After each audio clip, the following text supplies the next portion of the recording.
After going to Timbiquí, I went on one more mission with the same organization, this time to La Guajira.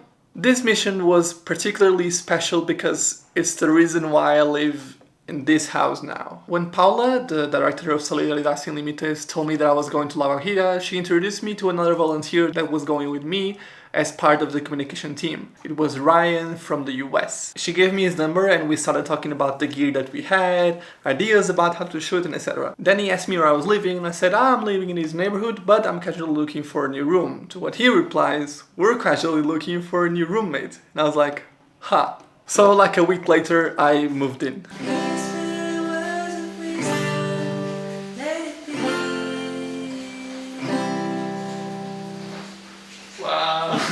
And I'm actually staying in Ryan's room because he was not in Medellin at that time and he was only coming for a few days. So most of the time it's only me and the other 3 housemates, a Colombian girl, a French girl and an American girl. So in the meantime, Ryan came back to Medellin and we went on this mission along with another girl called Angie, and the 3 of us formed the communication team. I am going to tell this story with the help of other people's videos because it was so confusing. It was really very confusing all the time. Like, I never knew what was happening, and so it was very hard for me to record videos explaining what was happening because I didn't know what was happening. So now, seeing it from a distance, I'm going to tell the story of going to an indigenous community in Colombia. So, the plan was to go by bus from Medellin to Uribia, I don't know how to say. Stay there for the night in a military base and then go to the place where the mission was going to happen in the morning. So once again we left at night. We left Medellin at around 10:30 p.m. on a bus. The amount of cargo on the bus was so incredible, like they couldn't fit everything in the trunk of the bus, so they started putting the materials and donations and everybody's bags inside the bus where people go. This is like 3 rows of seats with bags like piled up and I was sitting there. Needless to say that every once in a while I had like bags falling in on top of me.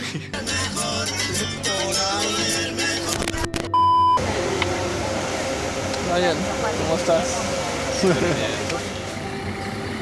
So we stopped at 7 a.m. for breakfast, and then at 12 to go to the toilet.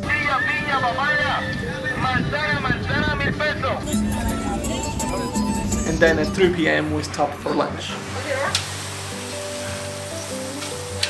¿Cómo se llama eso que están haciendo? Papayal. So right now we're going to La Guajira and we just stopped here to have lunch in the right there in this restaurant by this road.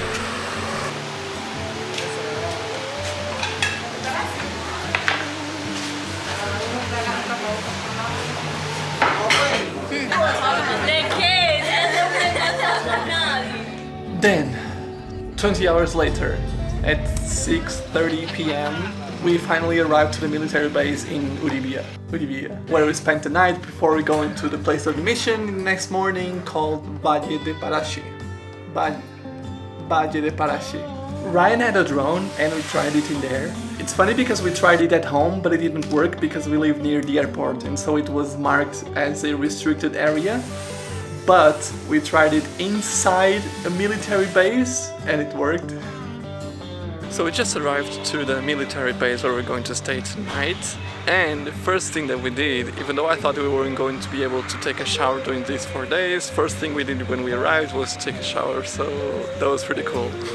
We took showers in these, how to say, balnearios.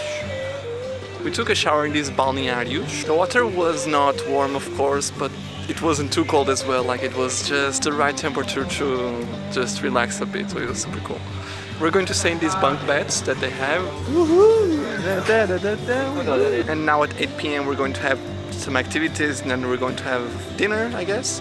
And then we're going to sleep. And tomorrow morning we're going to the school where the mission is going to happen. This was maybe the first confusing moment because we didn't have dinner. Like, we arrived at 6:30, we took a shower, we had a team building session, and then nothing. Like, no dinner. Luckily, I had like an apple and an orange in my bag, but like at 10 p.m. I was already in bed trying to sleep because we would have to wake up the next day at 3 a.m. So So we woke up at 2:45 a.m. It's now almost 4 a.m. and we are loading the truck with our bags to go to the mission. I think we're going by truck and it will take around 3 hours to get to the place of the mission. We had a very small breakfast, like a small piece of cake, but I would like to have more. Listos para partir. ¿Sí? Son las 3:50 de la mañana. Estamos súper animados y listos para empezar nuestra jornada de hoy. And then more confusion in my head. We woke up at 2:45 a.m. but we only departed in this truck at 5:30 a.m. Like we were just waiting there. What were we waiting for? I have no idea. We were just waiting. And then, surprise, surprise, it didn't take only 3 hours to get to Valle de Parashi.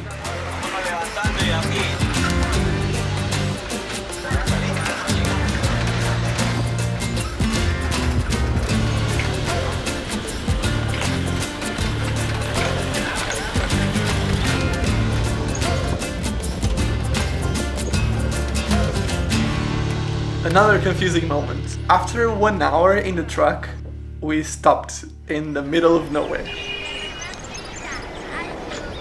Why did we stop? I don't know again. At first, I thought that we were just stopping to rest a little bit, to like just maybe pee, I don't know, and then we would move on like 5 minutes later. But we waited and waited and waited. Hello, Ryan. Hello, Daniel. How are you feeling? Todo súper bien, va súper bien. Vamos por 10 más horas en esto. ¿10 más? 10 más y luego en moto y luego en helicóptero.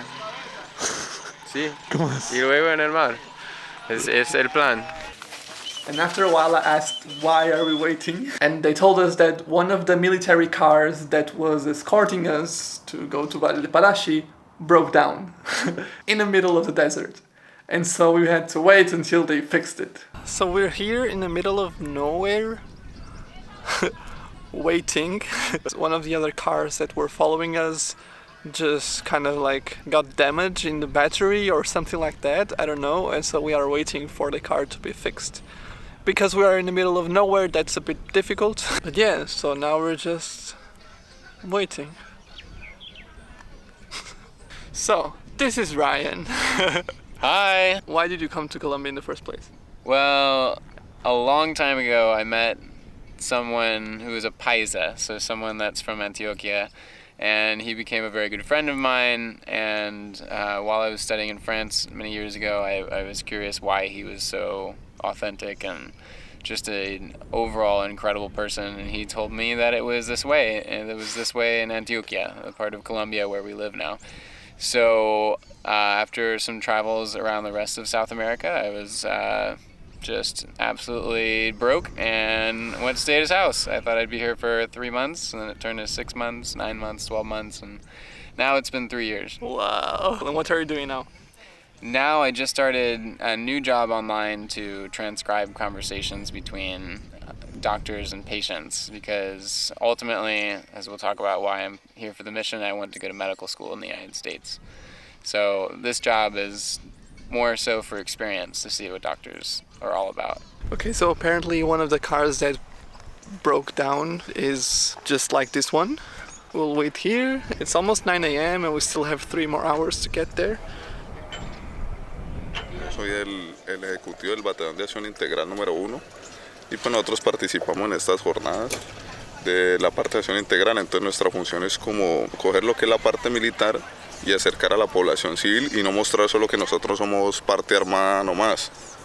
Entonces nosotros apoyamos con eso. Por ejemplo, conmigo viene una suboficial que ella es Wayuu, que es la que está en el carro. Ella habla Wayuu, o sea, ella es de la región.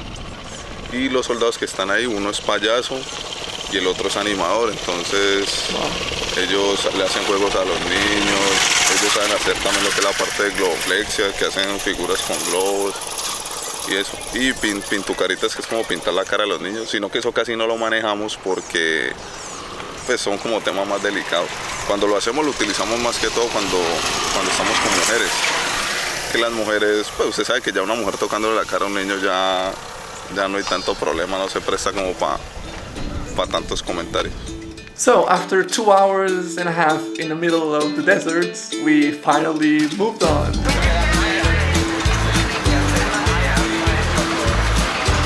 Then we stopped again to eat empanadas in this little restaurant, also in the middle of nowhere. And then, in the last hour of this trip, the pathway gets really narrow and the trees get like really dense, like the trees around the path.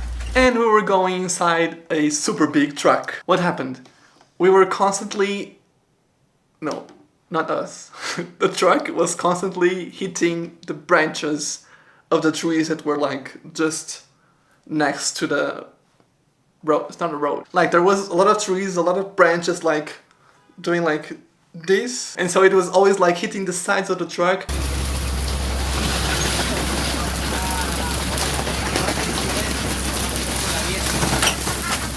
And everybody was scared that it was going to like to damage the cover of the truck and like eventually rip it all off. And sometimes they even had to actually cut some branches so that the truck could go through.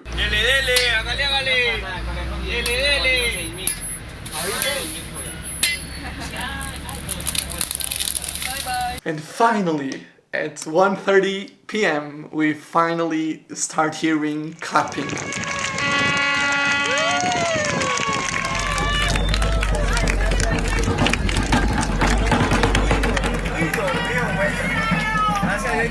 Like, we're driving for 6 hours in the desert and suddenly we hear people clapping. And this moment was really nice. Like, we were clearly super late and people just welcomed us with claps after waiting there for hours in the middle of the desert.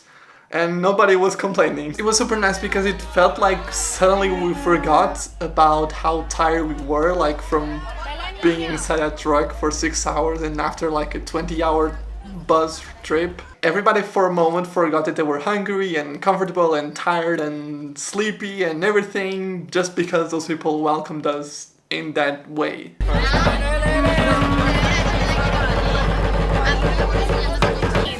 Estamos aquí, finalmente. So we hopped off the truck and we took our bags to what was going to be the pharmacy room because it was going to be the only room that was going to be because it was the only room that was going to be either guarded or closed 24/7 because it had medicines in our bags. And then they start this opening ceremony.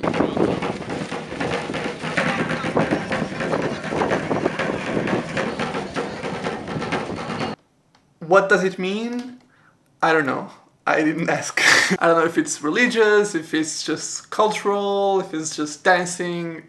I don't know, but it looks nice. Then the directors of the school said a few words. This is a school, by the way. And then the volunteers started setting up the rooms and attending people as fast as possible because we were already super late. So we arrived. This thing behind me is a school. We arrived super late. We arrived like 7-8 hours late, and so people are like most volunteers already ate and they are already like preparing the registering. People are already lining up and then they will start like attending the people. Ok, y otra vez, ¿cierto? Ajá, cierto.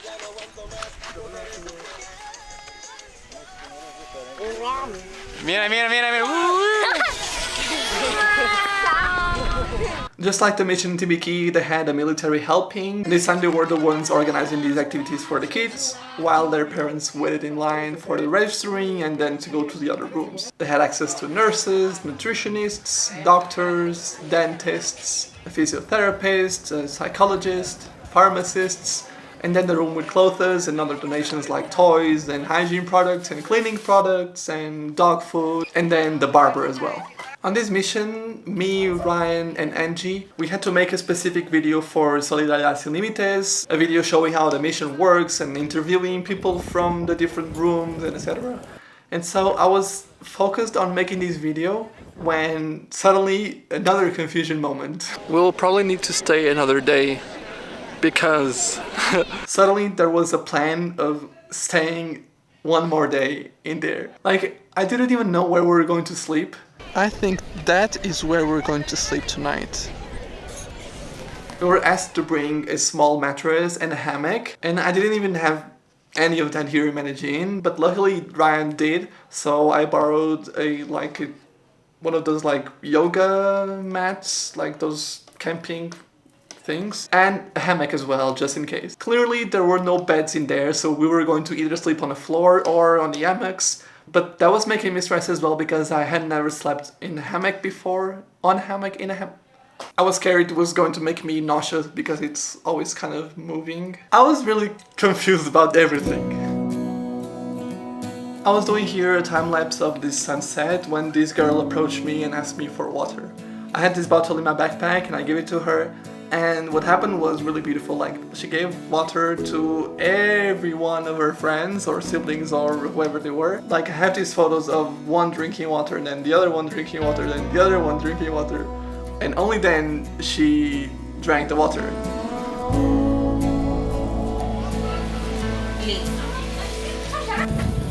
So it's 11 p.m. and they're still attending people. And we are waiting for them to finish with those people so that we can all go to sleep. And it's super weird, like the other mission didn't end the day at 11 p.m. Super tired, super... This one is being harder.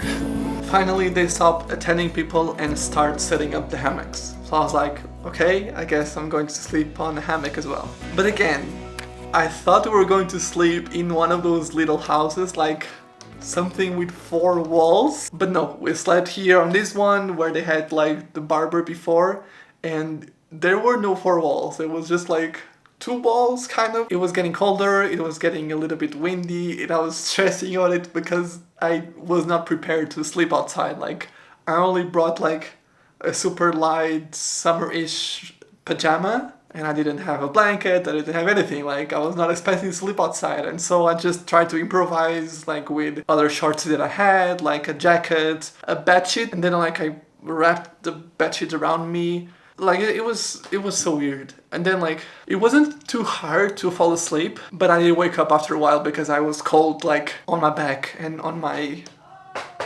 behind.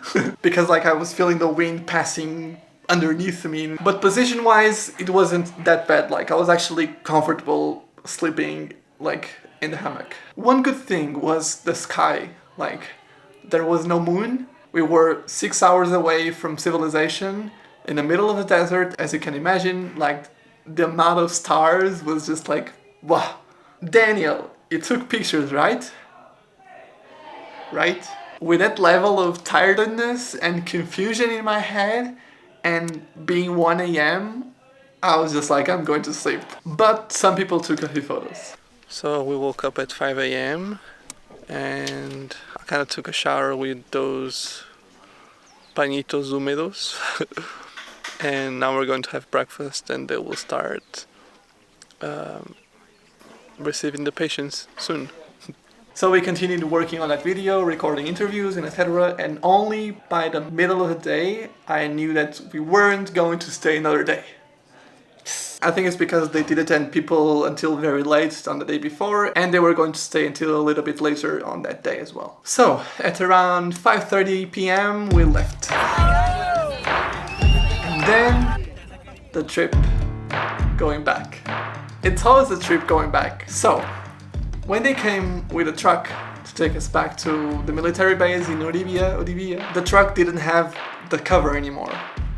Everybody was happy because it's just nicer to go inside a truck without the cover because you can see the view, you can like fresh air, etc. But we were forgetting about a small detail.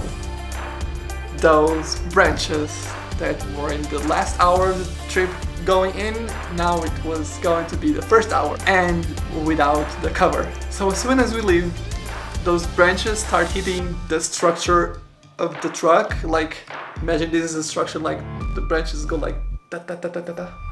I don't know if, yeah. Like a lot of trees, a lot of branches like hitting those like vertical, and like the amount of smaller branches and sometimes not even smaller, and leaves and like falling inside a truck was like absurd. And that was not the worst part. The worst part was that along with those leaves and branches, we were having all kinds of bugs that you can imagine that are on trees at night in the middle of the desert. Like all kinds of ants and spiders and beetles and how do you say praying mantis? I don't know, like all kinds of bugs, and like it was so horrible. Like just constantly falling inside the truck, like falling on top of us. Like at first I just opened my umbrella and it was going to be useful even though we were in the desert. And then Ryan stepped in, like building this tent across the truck, doing those like special knots that you learn like in the scouts or whatever. Like I had no idea how to do those things. Ryan stepped in and saved the day, like with building a tent. Like it wasn't super effective, but it helped a little bit. And at some point I was laying on the floor of the truck and I didn't even bother anymore with the bugs. Like I knew that I was laying on top of so many bugs, but there was just nothing that I could do. Like it was super dark already, we were squished in the truck, and I just didn't care anymore. I just tried to relax and to get some sleep. We finally arrived to the military base only at like 10 p.m. or something. I don't know, at this point I completely lost track of time. And then yet another confusing moment. We arrived, we took a shower, and the other volunteers said that they were going to order food, like a burger or a hot dog or something like that. I asked for a burger as well, but it was already like 11 p.m. I don't know. So eventually I fell asleep on the bunk bed. Then Ryan woke me up at like midnight saying that the burger had arrived, and then I ate my burger, and then I went to sleep again at like 1 a.m. and then we woke up again at like 3 a.m. Like I was so confused. Like this going to sleep and then waking up and then eating a burger and then going to sleep again and then waking up again. Like my body was like... So we finally hop on the bus to go to Medellin. And we had one of the best moments of the trip. We stopped in a village called Valle de Parashi. I think it was Valle de Parashi. I'm not sure. And there was a river, and we climbed on the rocks, then we jumped into the river, and then we swam a little bit. Like it was super nice. The water was cold, but I managed to get in. I'm always that person that takes so long to start swimming when the water is cold. Like I'm always that guy that stays behind, like. But eventually I dived, and I was like, okay, now I can jump on the water and swim a little bit. And then I'm also like the guy that gets super cold like very fast. Like I swim like 5-10 minutes and then I'm already very cold and I want to leave.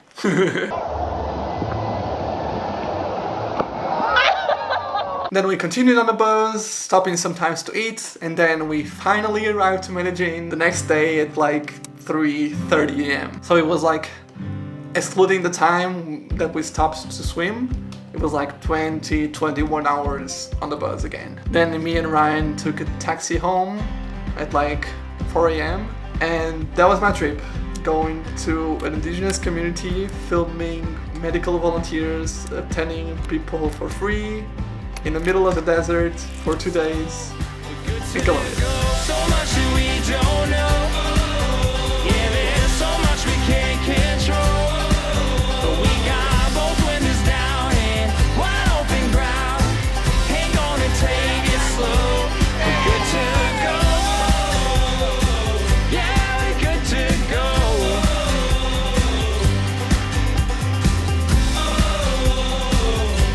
We're good to go.